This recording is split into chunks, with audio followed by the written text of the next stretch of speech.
And the governor of Hawaii, Josh Green, says it could take 10 days to fully determine how many people died in the Maui wildfires. Nearly 100 people were confirmed dead as of Monday evening, but officials say rescuers are having trouble accessing the community of Lahaina. In the wake of the disaster, the small but mighty community in Maui is coming together to help those in need. Rudabeh Shahbazi from our CBS station in Los Angeles reports from Hawaii.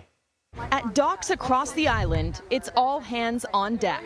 Small armies of Maui residents are working in brigade lines, loading boats with emergency supplies that are being shipped to Maui's hardest hit areas. There is immense frustration. Some residents we talked to say the government response has not come fast enough. We're still loading up our personal vehicles right now to go to parts of the community that have not seen federal, state, or county employees. Meanwhile, relief workers are moving tons of supplies by sea, air, and land. We get water, we get food, we get toilet paper. Those essentials are going to thousands of people now staying in shelters or hotels. Kamuela Ka'akoa, his girlfriend, and their 6-year-old son are now living in a parking lot. That's all we got now is our car and our belongings inside of it, you know. Organizers say the supplies have been coming in nonstop, and they are quickly working to sort, organize, and deliver them. For some survivors, the need is even greater. So I said, well, if I'm going to die, I'm going to do it here.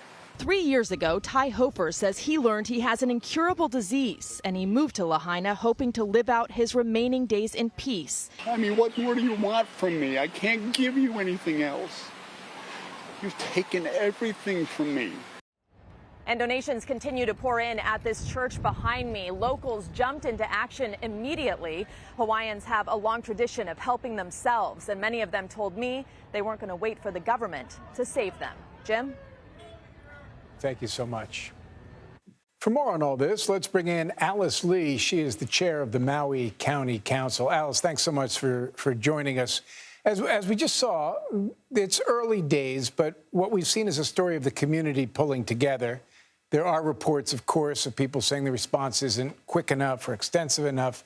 What do you make, from where you're sitting, of the community's response to this tragedy so far? The community has been phenomenal.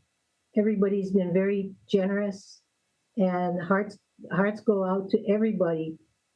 Neighbor to neighbor, stranger to stranger. We're so happy that we're receiving this kind of support, because while we are still in recovery and search mode and focused on relief efforts, we also are aware that the fires are not fully contained.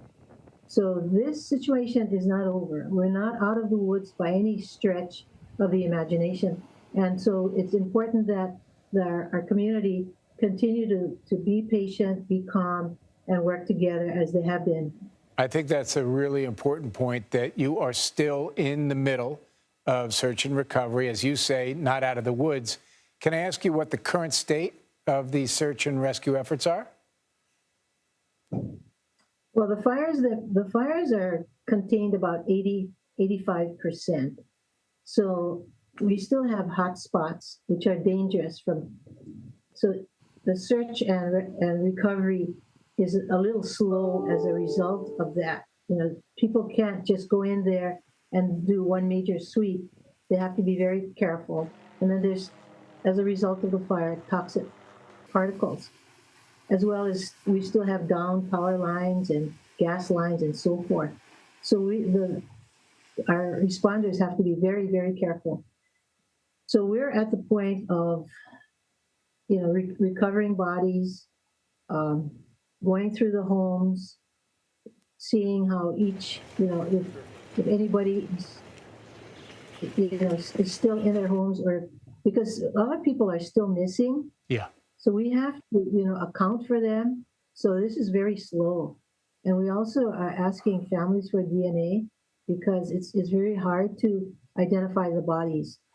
You know, I think there's one of the things I've been thinking about the most is, no matter how much you train, no matter how much you drill, there actually is no preparation for dealing with grand scale tragedy like this. And there's no rule book or guidebook for how you handle it. So let me ask you, what are you hearing from people on the ground in terms of what they need most right now? Well, because we've had such a outpouring of help and an influx of supplies and so forth, we're at the point actually of duplication. We're receiving a lot of supplies that are the same, and then we're having storage problems. So we're going to have to hit the pause button with regard to supplies, because we still have to, that requires major coordination and storage.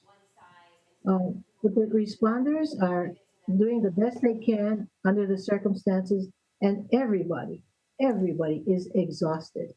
I can't even begin to imagine that. In terms of the rest of the island and the rest of Maui, actually, how are things operating sort of outside the specific area that's hit? Is there, must be so odd, there's sort of a business as usual in the rest of the area?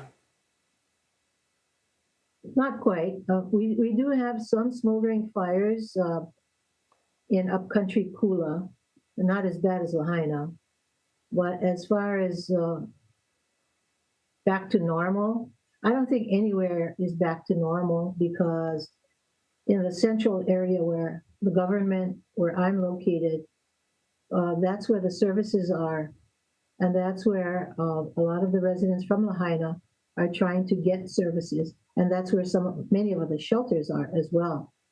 So nothing is, we can't say that we're back to normal, but we're not as frantic as the people from Lahaina who need immediate services, because most of their belongings have been burnt and destroyed. So they need our help and support as much as possible, because it's not that easy to give them all the support and help that they need. They need identification, they need their social security numbers, they need their credit cards, they need a lot of the paperwork has to be, reapplied for. There's a lot to do, way more than just replacing their homes. Yes. Well, Alice Lee, we, like people around this country and around the world, we are thinking of you, wishing you well, wishing you peace and strength as you confront this unfathomable, unspeakable tragedy. Thank you for taking a little time with us. And thank you for caring. Thank you.